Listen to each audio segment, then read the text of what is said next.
week number 3, lecture number 2.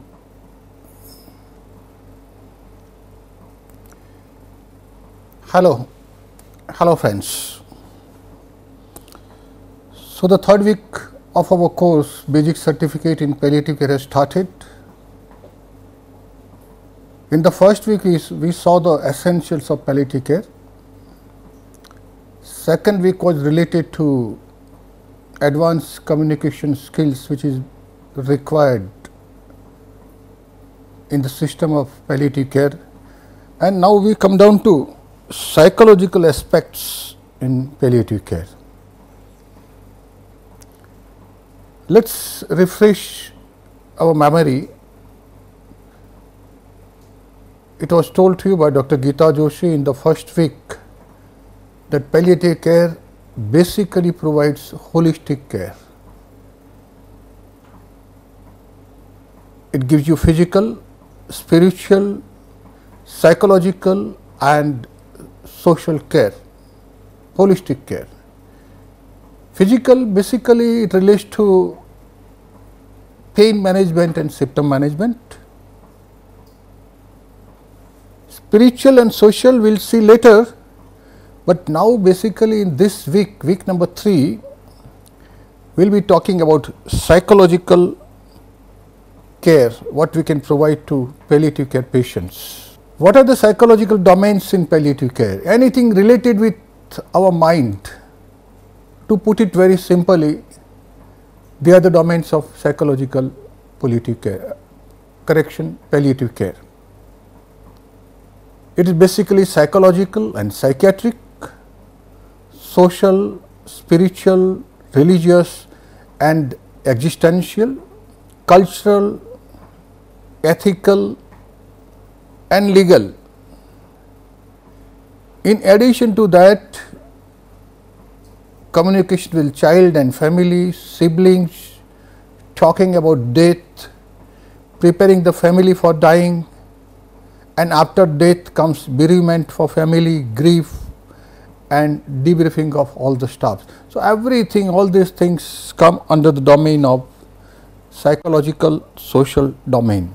Related to psychological domains, we have the following practices: psychological assessment and management, reaction to serious illness by the patient as well as the family members, care conferences between health professional and the patient, their relatives and caregivers, social care plan in which we consider the social as well as financial aspect of the patient also, spiritual assessment, cultural assessment we will see later in the next week.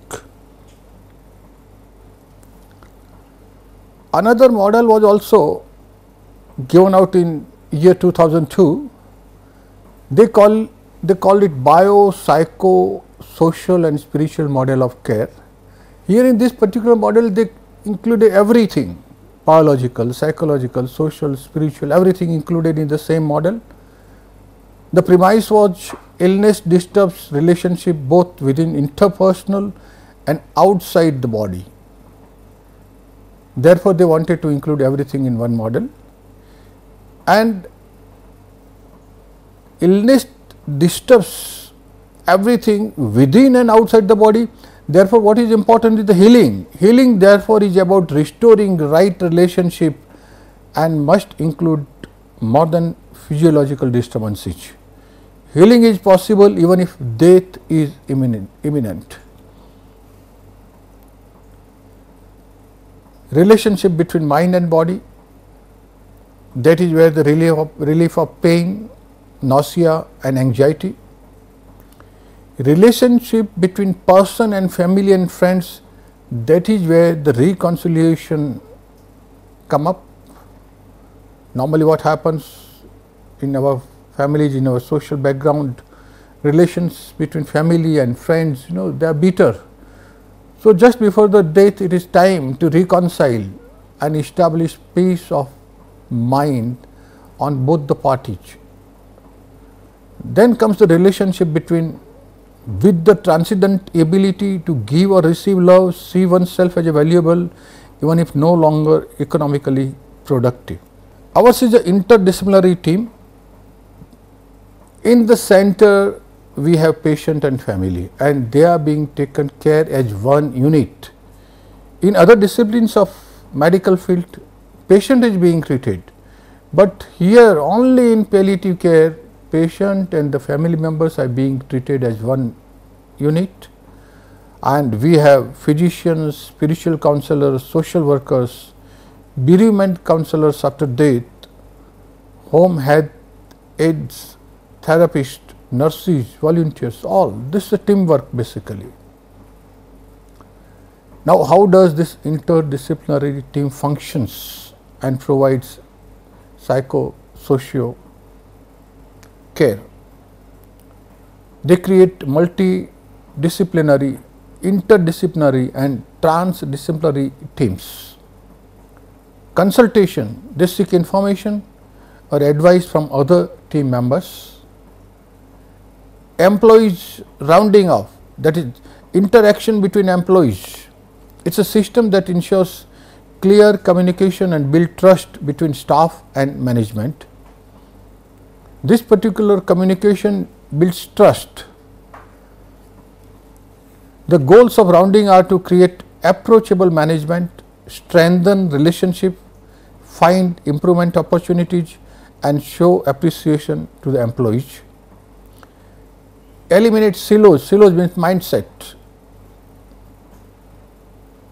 The definition of silo mentality is a mindset that occurs in an organization. Any organization can have mindset, they do not want to change, which is inward looking and resist sharing information and resources with other people or departments within the organization. And that is how, this is what happens even in the government also. Government departments, they do not cooperate with each other and have very good plans. They start up, definitely they start up on the ground, but then do not make any headway because one department does not help cooperate with another department, even ministers also for that matter. Domains of adolescent and young adult palliative care. Communication is very important. It is psycho-social, spiritual, cultural, legal, development and symptoms. Now, what is the early conversation between patient and doctor in case of psychological care? How much do you want to know about your disease and the various treatment options available to you? Number 2, what past experiences influence your feelings about your care? This we need to consider what he has in his mind, and accordingly our care plan, our action plan can be prepared. Third, what frightens you most?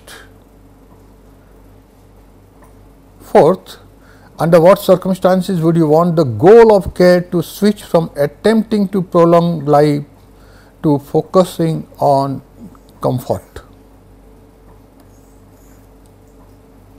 This is what we say, we do not want to add days in life, but we want to add life into days.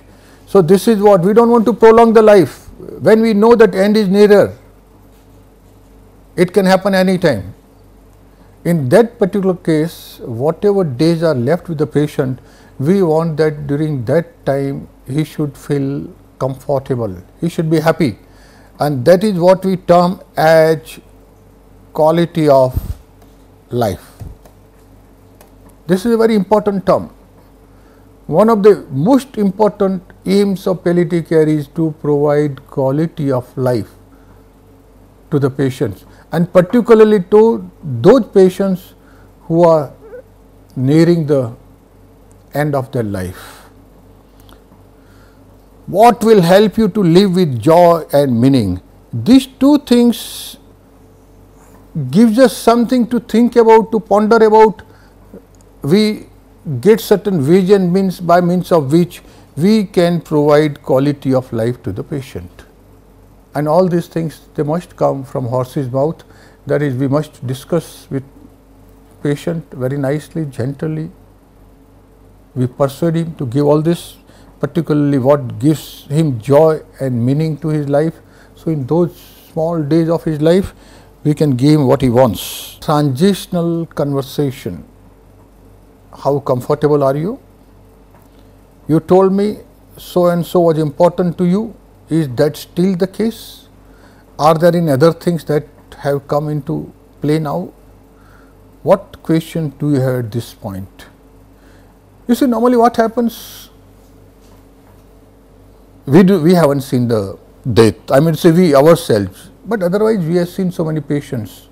In our family also we see the elderly people, they are at the deathbed. We attend to them, and that's the time that they come up with the last wish. Because this is what I would have done, this is what I want to do. So transitional conversation must come up with the patient. You must follow up that, and whatever the patient says, if it is possible, that should be, that wish, last wish should be completed, so that he gets peace of mind before he leaves this world to the heaven above. This is what Lamberton said. The aim of the care for the dying patient is to make the body comfortable to live in. After all, whatever happens, we get happiness out of which, when our body is comfortable, we feel very happy. We can enjoy the life. But as and when we get ill, we don't want to smile even, we don't want to talk to anyone, because body is paining and your total attention is there in that particular region of the pain. So in such sickness, if you make the patient comfortable by pain management, by symptom management, then patient is little comfortable, he is little happy, and that is the time you can slowly prepare him for death mentally and spiritually. He will listen to you because he is prepared to listen. He also knows, by the way, everyone when we are near the death, we know that days are numbered. Most of the time you also must have seen in your families, in your relatives, that some of the people, they always say, my dear children, now few days are left, So they also come to know. So in those few days, if you make them comfortable, then they can take the name of God. Spiritually, mentally, they can be prepared. And when they leave, there is nothing, no wish left. That is what we require. We want to die with Shanti. Ashanti के साथ हम मरना नहीं चाहते. We want to die with no will, no wish, no desire. And that is the way we can attain Sadgati. That is what we say in our Indian culture. If our mind remains here on some of our wishes, we do not attain Sadgati. What are the fears of patient at the time of death? Incompetence, death. Death is the most fearful thing, very fearful. Yes, if you are prepared for it, mentally you have prepared yourself for it, then nothing, it just comes. You accept it as such, come, take me away. But otherwise, if your lust, desire, wishes still linger on in this social world, then death is very, very fearful. Cost, economic background, because death is costing, your sickness, it's costing hell of a lot to the family. Lots of money is being spent on the sickness, and the same money could have been utilized for the education of the family children. Mix-ups, needles, because lots of injections, rude doctors and nurses. Doctors, yes, they are, most of them, they are good, gentle, but as it is, some doctors are rude also. They don't treat patients nicely. Germs, maggots, prognosis. communication issues, language they can't understand, medical jargons they can't understand. When doctors or nurses try to explain, they can't understand. And loneliness. This is what we have to suffer, loneliness. Remember, dear friends, when we get old, 70, 80, 90, don't think that our children, our sons and daughters are going to be with us. They might be away and might be in a foreign country also. I know lots of families in Gujarat that parents are staying here, whereas their children are away somewhere in distant part of our country, or maybe some of them they are in foreign country. They are lonely. Their friends, they are also lonely because they are also of the same age. They cannot travel and meet each other. Even these elderly people, they are staying with their children. Children are busy with their own families. They got their jobs to perform. They go out in the morning, come back in the evening.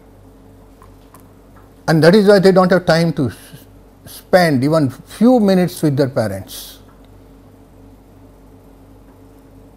My advice is this, that loneliness is going to be a part of our life when we grow old, and it is high time that we learn living on ourselves only. You start living within. This is going to happen, and how to accept it, you got to learn certain practices. In psychology, if you want to understand the psychology of the patient or the family members, again active listening is very important. And this is the time when you know that nothing more can be done about the patient, about his illness.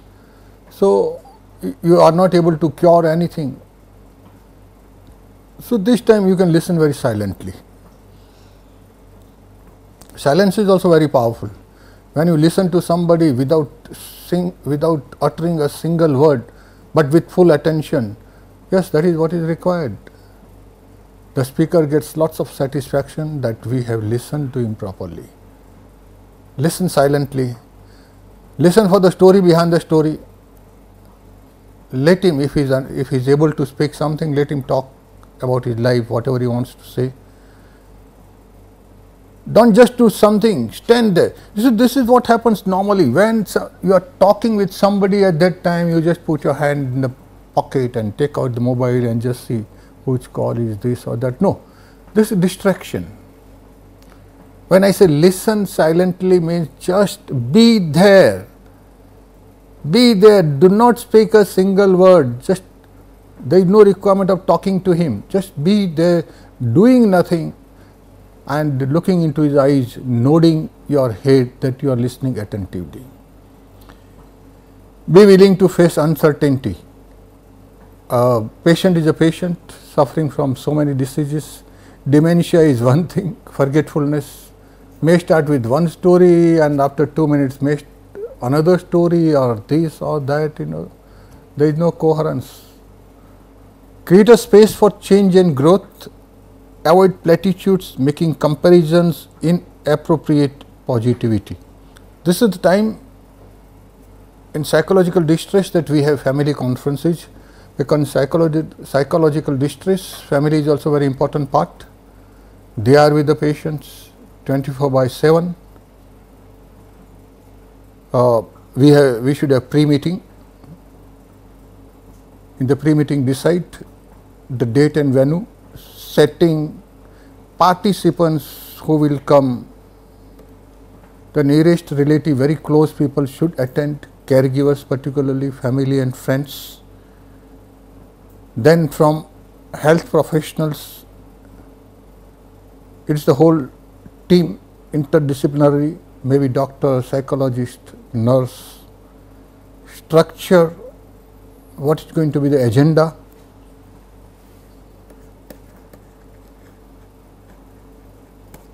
Preparation, introductions, and talk about those agendas.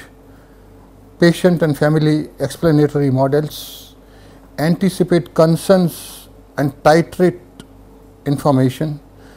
Then care plan, and this plan must focus on goals. Because now what should we do? This is our goal and we should try and achieve it. Closing and follow up. Without coming down to the goal, creating a goal, do not close up this particular conference, because the aim of conference is a few days are left, and what should we do, what should we produce, which wish or which will of the patient to be obeyed. This particular goal, how it is to be achieved, must come up at the end of the conference and then follow up. CETL decision making tool, it is worth seeing it. I have given the link address. It gives you certain things about decision making, includes medical indicators, patient preferences, what are the indicators of quality of life, and co-textual issues. Goals of care we are talking about: attend to affect and provide opportunity for patients to talk. Let him talk. Avoid vague terms to define them. Ask for questions. Remind patients that they don't need to make an immediate decision and can always change their mind. When we ask, what do you want? What do you want in the balance part of your life? They'll keep changing. This is what I want, this is what I want. Let them change it. Ensure shared understanding of conversation by asking why, when patients ask for specific treatments. Express their goals. Restate your understanding and ask for confirmation that you got it right. Every time such thing happens, you must restate so that everybody is on the same page. Otherwise, some mistakes can occur in communication, and what a patient wants and what we deliver can be totally different. Remember that you are offering to let people talk about this issue, not forcing them to give up. Remember to talk about the positive things that you can do to help the patient accomplish their future goals. It might help to conceptualize this conversation like going to travel guides. At least it helps us. Whenever we want to travel somewhere, we generally go to the travel people and we tell them, yes, we want to go to Kolkata or Chennai or Guwahati. How should we make plans? Where should we stay? So similarly, such conversations will also give us some travel plan for the future of the patient. Willing to go through to get to these destinations and how to handle probabilities. Knowing this, you can then make recommendations about the best treatments to help them accomplish this plan. We must have advanced care planning also, because slowly and slowly the situation of the patient is going to deteriorate from bad to worst, and for that we have something known as advanced directive. We will take up this issue of advanced directive in the coming weeks. 5 wishes. This is a very good idea, and this particular wishes can be put in one of our goals also for the patient. We must ask the patient, what are your last 5 wishes now, what do you want to do? You must be knowing that even in jail authorities also, when they had a date has been decided to hang a particular prisoner, they prepare the prisoner. Generally they hang the prisoner early in the morning. So night preceding they ask what sort of dinner you want, we will provide you the dinner, whatever you want, so that you can get peace of mind. It's in the last wish, nothing else can be given out. So to our own patients, to our own people, we can just say, what are your wishes now? You can write down also, and you can include them in the final goal. And caring conversation, this is not the time to fight. He is living forever. So a conversation with the elderly fellow, that patient should be very, very loving. Forget and forgive whatever he has done to you. Now it is your time to listen to him smilingly and do what he wants. Total care and nothing else. You can consult ethics consultant also. We have got palliative consultants in Mumbai, Delhi, somewhere.